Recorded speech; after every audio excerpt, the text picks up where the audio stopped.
Hello everyone, I hope you all are doing great. And MSCT का जो exam है now it is very near. तो उसके लिए मैंने ऑलरेडी जो डेली क्वांट पंच की सीरीज थी उसमें मैंने बहुत सारे एक्सपेक्टेड क्वेश्चंस कराए थे। एंड उसी कंटिन्यूएशन में आज भी हम कुछ एक्सपेक्टेड क्वेश्चन या इंपॉर्टेंट क्वेश्चन डिस्कस करेंगे from the section quantitative aptitude. तो अगर आपने वो पिछले सेशन मिस कर दिए हैं एनी हाउ, तो you can follow the playlist, link आपको मिल जाएगा सो दैट अभी आने वाले टाइम में जितने भी क्वेश्चंस आपको मैं अपलोड करूंगा तो you will be getting notification on कर लेना। एंड बिलीव मी, ये जो क्वेश्चंस है it is very near to the actual exam list, right. तो चलिए शुरू करते हैं आज का video session, expected quant questions, right. तो आज मैंने टॉपिक या इसका वीडियो का हेडिंग चेंज किया है क्योंकि अभी जो क्वेश्चंस है वो बिल्कुल एग्जाम जो होगा था लास्ट ईयर या लास्ट टू लास्ट ईयर उसी से रिलेटेड जो इंपॉर्टेंट क्वेश्चंस है उसको हम डिस्कस करेंगे। तो सबसे पहला सवाल आपके स्क्रीन के ऊपर, which of the following number of fraction is largest, इन सब में से सबसे बड़ा कौन है। बहुत इंपॉर्टेंट क्वेश्चन है और अगर आप भी इस क्वेश्चन को ट्राई करना चाहते हैं तो पॉज करिए वीडियो को और इसको ट्राई करिए, राइट। अब कैसे डिसाइड करेंगे कि विच इज लार्जेस्ट,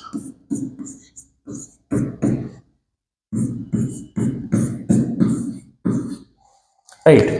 तो यहाँ पे डिनोमिनेटर भी डिफरेंट है, न्यूमिनेटर भी डिफरेंट है, तो कैसे डिसाइड करेंगे कि इनमें से सबसे बड़ा नंबर कौन सा है, राइट। तो फॉर एग्जाम्पल मैं एक इसके पीछे का लॉजिक बताता हूँ, उसके बाद इस क्वेश्चन को सॉल्व करेंगे। अगर मैं आपसे बोलता हूँ कि 3 और 5 विच इज ग्रेटर, तो आप बोलोगे सर 5 बड़ा है। I hope is it clear, right. अगर मैं इनका रेसिप्रोकल करता हूँ, अगर मैं बोलता हूँ 1/3 और 1/5, तो अभी कौन सा बड़ा नंबर होगा। इसका मतलब ये जो 1/3 अभी ग्रेटर हो जाएगा because this is 0.2 and this is 0.333, right. तो जब हम रेसिप्रोकल करते हैं नंबर्स को 1/, में करते हैं तो जो नंबर छोटा होता है एक्चुअली में वो बड़ा हो जाता है एंड वाइस वर्सा, राइट। अब इसी कंसेप्ट को मैं यूज करने वाला हूं so that we can solve this question very easily. तो हम इनका सबका रेसिप्रोकल कर लेते हैं, राइट। तो ये हो जाएगा 1/113/5, ये हो जाएगा 1/120/7, इसको मैं लिख सकता हूँ 1/145/13 and 1/160/17। Hopefully it is clear, right. बात समझ में आती है। यहाँ पे अगर मैं देखूंगा तो इट इज 1/22.6, तो दिस इज 1/22.6। ये हो जाएगा 1/17 पॉइंट समथिंग, हाँ 17 पॉइंट समथिंग आएगा, वो हम बाद में देख लेंगे क्योंकि नंबर डिफरेंट है। सिमिलरली अगर मैं इसको देखता हूँ दिस इज 1/11 पॉइंट समथिंग, हाँ ये 17 पॉइंट समथिंग है, ये 11 पॉइंट समथिंग है। एंड अगर मैं इसको देखता हूँ this is 1/17, 9 9 point something, right. तो अगर मैं इस पिछले वाले कंसेप्ट में मैंने आपको बताया था 1/3 और 1/5 कौन सा नंबर बड़ा होगा, जिसका डिनोमिनेटर छोटा होगा, बिकॉज न्यूमिनेटर तो सेम कर लिया। अब इसमें सबसे छोटा डिनोमिनेटर किसका है, 1/9 पॉइंट समथिंग। तो 1/9 पॉइंट समथिंग ये सबसे लार्जेस्ट नंबर होगा क्योंकि इसका डिनोमिनेटर सबसे छोटा है, राइट। तो answer of this question is 17/160। Hopefully it is clear. अगर मैं इसको असेंडिंग और डिसेंडिंग ऑर्डर में आपसे बोलता हूँ लगाने के लिए, तो आई कैन से सबसे जो छोटा नंबर होगा दिस इज द सबसे स्मॉलेस्ट, हाँ। तो ये सबसे छोटा नंबर है और बेसिकली ये उससे बड़ा नंबर है, उससे बड़ा नंबर, वो ऐसे ही लगे हुए हैं सीक्वेंस ऑर्डर में। तो दिस इज सबसे छोटा है, दिस इज सबसे बड़ा number. Hopefully it is clear. आपको टेस्ट या कंसेप्ट समझ में आया होगा कि क्वेश्चन का लॉजिक क्या था, राइट। तो whenever we have any fractions आप उनको 1/समथिंग कर लीजिए, तो जिसका डिनोमिनेटर छोटा होगा वो नंबर एक्चुअली में बड़ा होगा बिकॉज न्यूमिनेटर सबका आपने इक्वल कर लिया, that is 1, right. Moving to the next question. अभी महाकुंभ हुआ तो वहां पे भी होली जो रिवर है गंगा, उसमें कुछ लोगों ने डुबकी लगाई। उसी टाइप से क्वेश्चन है कि बोलता है 40 men took a deep in a pool 30 metre and 25 metre broad, right. तो एक पूल है, लाइक समथिंग लाइक दैट, एक पूल है इस तरह से, स्विमिंग पूल मान लेते हैं, राइट। तो इसकी जो लेंथ है वो 30 मीटर की है एंड इसकी जो ब्रेथ है वो 25 मीटर की, right. If the average water displaced by a man is 5 meter cube, right? तो average water displaced per man this is 5 metre cube, right. तो कितने आदमी है? 40। हाँ, वो डायलॉग याद है ना शोले का, कितने आदमी थे, तो यहाँ पे है 40 आदमी, राइट। तो वाटर डिस्प्लेस्ड बाय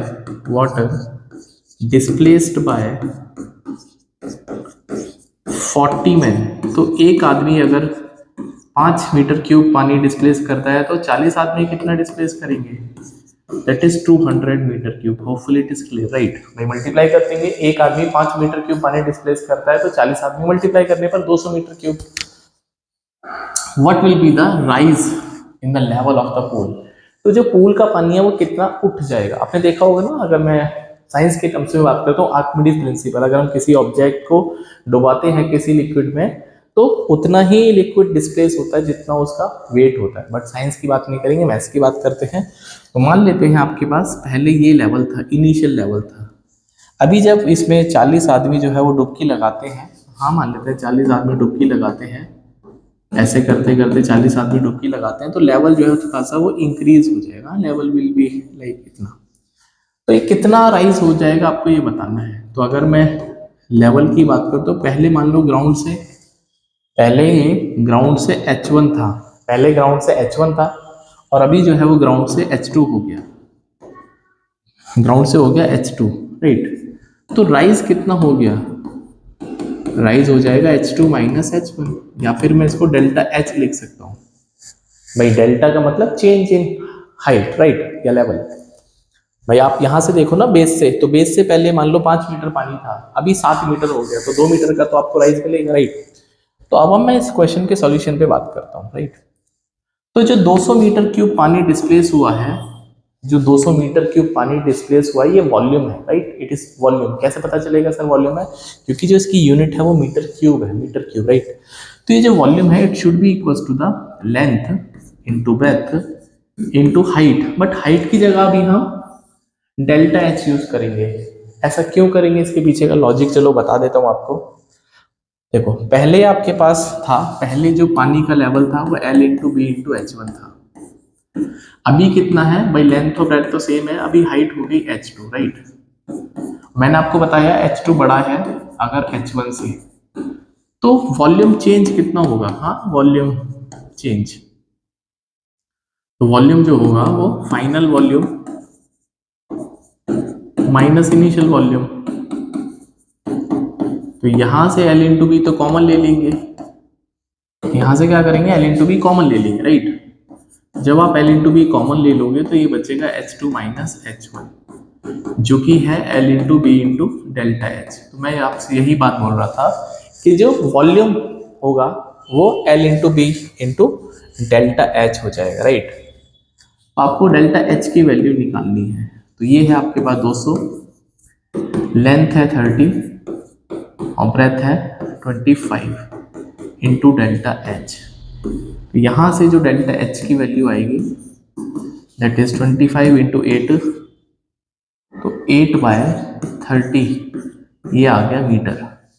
8/30 मीटर, मतलब इतना पानी राइस हो चुका है। बट आपसे बोलता है सेंटीमीटर में, सेंटीमीटर में कन्वर्ट करना है। तो आप सब जानते हैं सेंटीमीटर को मीटर में या मीटर को सेंटीमीटर में, तो इसके लिए हम 100 से मल्टीप्लाई कर लेते हैं। So this is going to be 80/3 centimetre, जो कि होता है 26.66 सेंटीमीटर, राइट। तो you can see option number B correct है, राइट। तो बहुत मुश्किल सवाल नहीं था, लॉजिकल सवाल था, और कुछ बच्चों ने इसको इंडिविजुअली सॉल्व किया होगा, तो माइट भी पॉसिबल कि आपको ज़्यादा टाइम लगेगा, राइट। मुझे एक्सप्लेन करने में टाइम लगता है, बिलीव नहीं है, जब मैं इसको सॉल्व करूंगा तो it can be done in 60 seconds. Moving to the next question. Average age of team involving 12 player is 23, right. तो आपको नंबर इंटू यहाँ पे एवरेज, ये तरीका मैंने आपको हर बार सिखाया, और यहाँ पे सम, राइट। सम होता है नंबर इंटू एवरेज, यही मतलब है। भाई पहले 12 खिलाड़ी हैं, उनका एवरेज 23 है, तो इनका सम कितना हो जाएगा? 23 इंटू 12। सो 23 इंटू 12 हो जाएगा, that is 230 plus 46, that is 276, right. Now if the age of the coach is also included, मतलब अभी ये हो गए 12 प्लस 1, तो ये जो 1 है ये कोच है, then the average increases by 2 years, average बढ़ गया तो एवरेज हो जाएगा that is 23+2, now average will be 25, right. तो अभी टोटल एवरेज 25 हो गया है और जो इंडिविजुअल है, जो नंबर्स हैं, जो number of player plus coach, वो है 13, राइट, वो है 13। तो कैन यू टेल मी कि अभी सम कितना आएगा? तो sum would be 25 into 13, so that would be 250 plus 75, so ये हो जाएगा 325, राइट, 325। तो यहाँ से यहाँ तक पहले आपके पास सम 276 था, अभी सम है 325। तो यहाँ पे एज आ जाएगी कोच की। क्यों? क्योंकि जो चेंज हुआ है, वाई सम चेंज, सम क्यों चेंज हुआ? क्योंकि कोच की एज इंक्लूड कर ली। तो दैट वुड बी 325 माइनस 276, तो यही आंसर आ जाएगा 49 ईयर्स का। ऑप्शन नंबर यहाँ पे थर्ड करेक्ट है। Hopefully it is clear, right. Moving to the next question.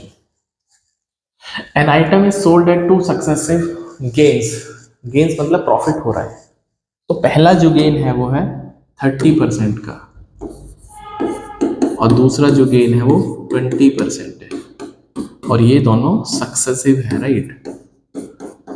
Successive, successive मतलब चेंज के ऊपर चेंज, हाँ, सक्सेसिव।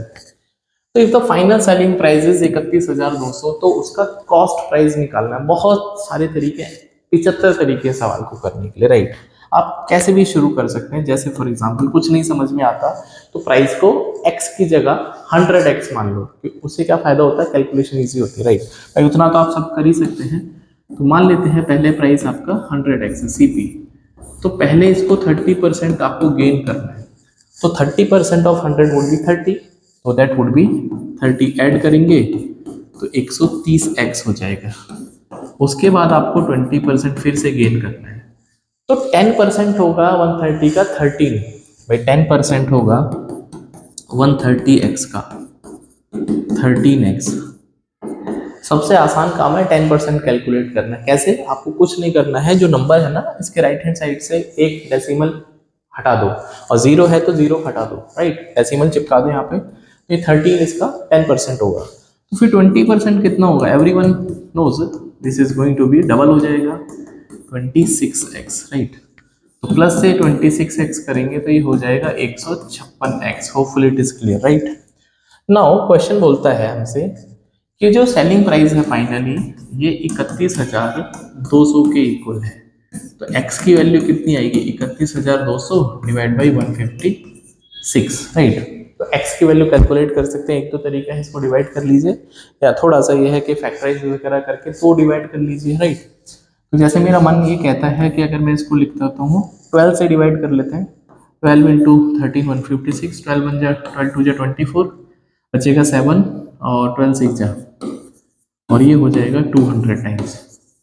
मतलब x की वैल्यू आ गई 200, x की वैल्यू आ गई 200, राइट। तो we have to find the cost price. तो 100 इंटू 200, तो ये हो जाएगा 20,000 रुपये। ऑप्शन नंबर यहाँ पे सेकंड करेक्ट है। Hopefully it is clear. बहुत सारे तरीके हैं आपके पास, मुझे पता है और भी तरीके होंगे, right. Aman and Kapil start from Delhi and Gwalior, right. तो अमन और कपिल, ये बहुत अच्छा एक कंसेप्ट मैंने अपलोड किया था, टॉम एंड जेरी कंसेप्ट मैं बोलता हूँ। यहाँ पे दो लोग आमने सामने से आते हैं, वो मिलते हैं, मिलने के बाद एक दूसरे के घर चले जाते हैं, हाँ। तो that is the Tom and Jerry concept, right. तो यहाँ से निकला है दैट इज, ये दिल्ली मान लेते हैं, ये ग्वालियर है।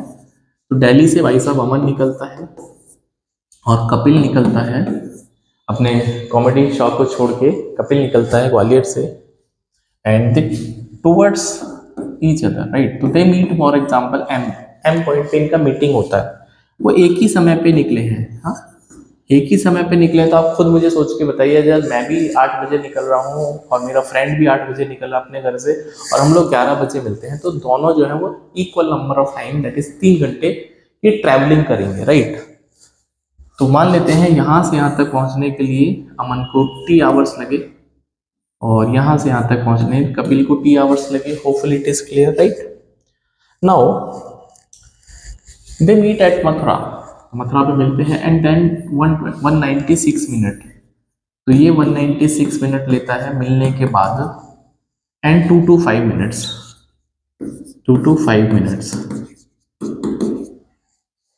Respectively to reach in Gwalior and Delhi. तो एक को ग्वालियर पहुंचना है, एक को दिल्ली पहुंचना है। तो स्पीड दे रखी है अमन की 30 kilometre per our, right. Speed की अमन की स्पीड है 30 kilometre per our. So speed निकालनी है कपिल की। बहुत इजी है, आपको टोटल डिस्टेंस पता चल जाएगा तो आपको स्पीड भी पता चल जाएगा, वरना 75 तरीके इस सवाल को भी सॉल्व करने के, ठीक है। तो अगर मैं सवाल के सोल्यूशन पे बात करता हूँ तो सबसे पहले एक कंसेप्ट होता है कि टाइम ऑफ मीटिंग, जब वो मिलते हैं तो उसका प्रोडक्ट, तो दोनों को टी टाइम लगा है, वो इक्वल होता है जब वो एक दूसरे से दूर जाते हैं और एक दूसरे के घर चले जाते हैं, एक दूसरे की डेस्टिनेशन पे चले जाते हैं। तो that should be equals to 196 into 225। तो यहाँ से टी स्क्वायर की वैल्यू हो जाएगी 196 इंटू 225। मल्टीप्लाई करके गुना मत करना, स्क्वायर रूट ले लोगे तो दिमाग में घंटी बजेगी कि सर ये तो पूरे के पूरे परफेक्ट स्क्वायर है, ये 14 का है और ये 15 का है। तो 14 इंटू 15 हो जाएगा 140 और 14 इंटू 5 70, 210, ठीक है। तो 210 मिनट इनको मिलने में लगते हैं। हाँ, 210 मिनट इनको मिलने में लगते हैं। अब किसकी स्पीड निकालनी है, राइट। अब स्पीड निकालनी है किसकी, इस कपिल की स्पीड निकालनी है, right. We have to find the Kapil की स्पीड, राइट।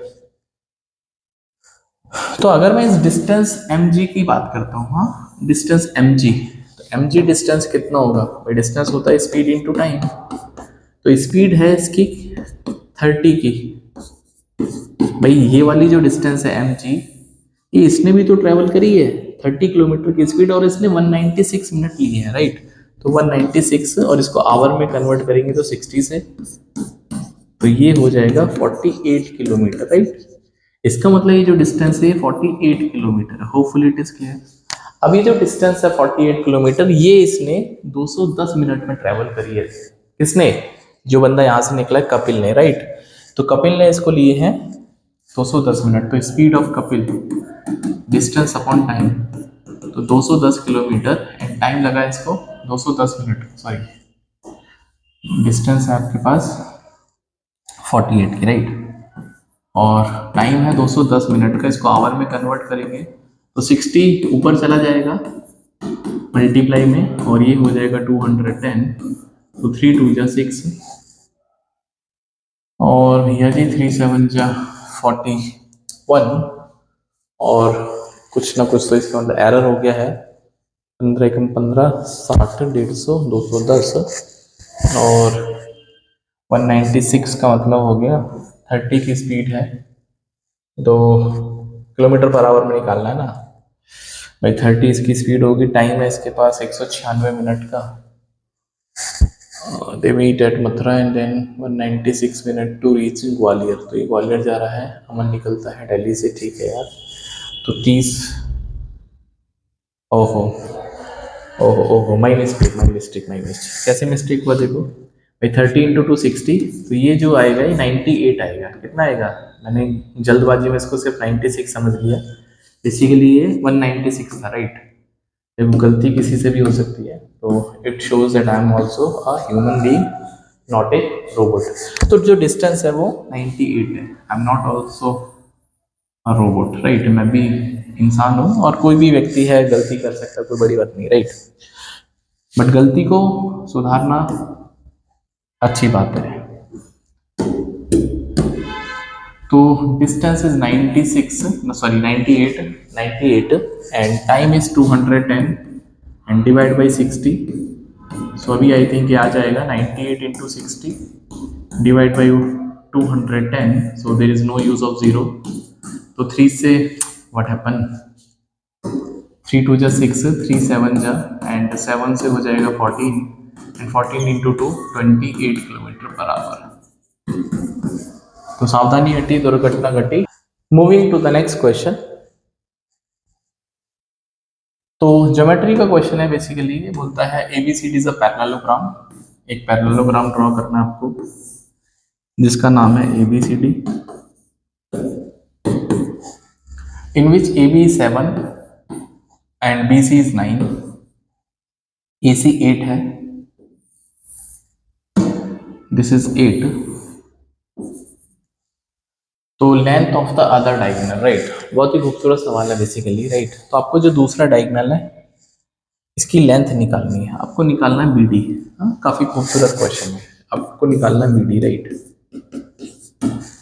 तो यहाँ पे एक थ्योरम यूज होती है, अपोलोनियस थ्योरम, राइट। तो थ्योरम क्या बोलती है, अगर आपके पास एक ट्राइंगल है, suppose we have a triangle A B C, and इस ट्राइंगल में हमने एक मीडियन ड्रॉ कर दिया, this median is actually dividing opposite side in two equal length, right. तो मीडियन हो जाएगा। तो अगर इसकी साइड को ए अज्यूम करते हैं, इसको बी मानते हैं, इसकी साइड को सी मानते हैं, और इस मीडियन की लेंथ को एम मानते हैं, तो जो अपोलोनियस थ्योरम बोलती है, थ्योरम क्या बोलती है कि जो मीडियन है जिसकी लेंथ आपको फाइंड आउट करनी है, उसकी एडजेसेंट साइड का आपको स्क्वायर करके सम करना है, and that should be equal to twice of median की लेंथ का स्क्वायर प्लस जो सामने वाली साइड है ना, जो कि दो पार्ट में डिवाइड हो रही है, उसको आपको हाफ लेंथ लेनी है स्क्वायर करके, that is C square upon 4।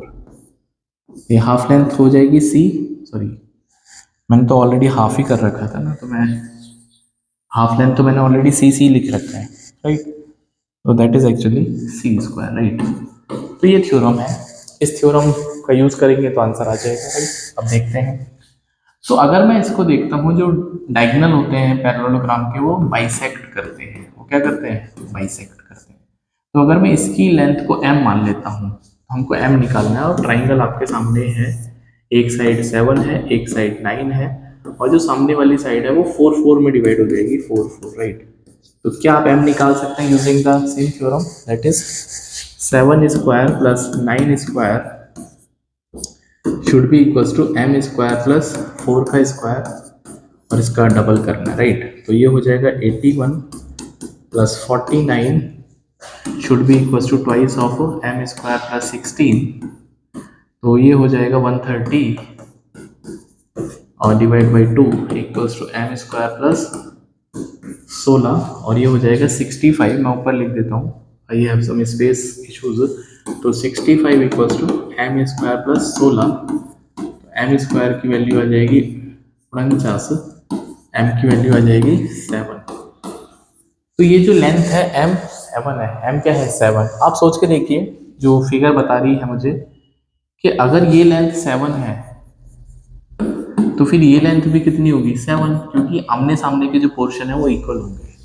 तो जो बी डी की लेंथ आ जाएगी, तो B D is actually 2 into 7, that is 14 centimetre, right. तो आज की वीडियो में इतना ही रखते हैं, नेक्स्ट वीडियो में कुछ और इम्पोर्टेंट क्वेश्चन, सो दैट आप इस सीरीज को फॉलो करते रहेंगे। ज़्यादा लेंथी वीडियो बनाने का भी कोई सेंस नहीं है, क्योंकि आप कितना देखना पसंद करते हैं ये आप भी जानते हैं, एक शॉट में आप कितना देखना चाहते हैं, राइट। बहुत सारे छोटे छोटे वीडियोस मैंने ऑलरेडी अपलोड कर दिए हैं, तो you can start watching those videos, definitely you will be learning lot of new things. और ये जो क्वेश्चंस हैं आपके लिए बहुत इंपॉर्टेंट है। बाकी मेरा टेलीग्राम ग्रुप ज्वाइन कर लो, जहाँ पे आपको डेली वोकैबलरी की picture, question of the day and many things are available there, right. So see you in the next video. Till then, bye. Take care and please do subscribe. Quant Prep 99.